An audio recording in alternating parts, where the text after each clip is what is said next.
পাকা তেঁতুল, আদা, লং, কাঁচামরিচ, কালো জিরা, লেবু, ধনিয়া পাতা, বিট লবণ। এক চায়ে অসংখ্য উপকরণ। এসব ছাড়াও এক বিশেষ মশলা মিশিয়ে তৈরি হয় পিনিক বুলেট চা। গাজীপুরের শ্রীপুরের এই বিশেষ চা ইতোমধ্যে বেশ পরিচিতি পেয়েছে। আরও কয়েক ধরনের চাও তৈরি হয়, যেখানে ব্যবহৃত হয় আপেল, কমলা, আঙুর সহ নানা ফল। তবে সবচেয়ে বেশি বিক্রি হয় পিনিক বুলেট চা। আমার কাছে পিনিক বুলেট চা, তারপর অরেঞ্জ, মাল্টা, মধু চা, রসুন চা, আপনার লেমন, সুস্বাদু রং চা।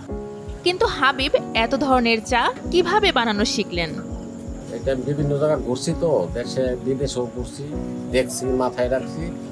আর এটার সাথে আমি কিছু অ্যাড করছি স্বাদের জন্য, যে জিনিসটা আরো ভালো লাগে। বাহারি রঙের স্বাদের চা পান করতে অনেকেই ভিড় জমাচ্ছেন শ্রীপুরের সেই দোকানে। দোকানের অবস্থান বড়মি ইউনিয়নের দেদুয়ার গ্রামের পলাশ মোড়ে। ছোট্ট দোকানটিতে চা প্রেমীদের আড্ডা জমে বিকেল 4টা থেকে। দোকান খোলা থাকে রাত 12টা পর্যন্ত। সব দিকে ভালো মনে করেন যে চার দোকানে খালি তো মনে করেন খালি এমনি ডাইরেক্ট লিখে দিলে ওই হিসেবে সব দিকটা ভালো। প্রকারভেদে চায়ের দাম 10 টাকা থেকে 25 টাকা পর্যন্ত। এর মধ্যে পিনিক বুলেট চায়ের দাম 25 টাকা। চা ছাড়াও দোকানটিতে রয়েছে বাহারি নামের পান, দাম 10 টাকা থেকে 100 টাকা পর্যন্ত।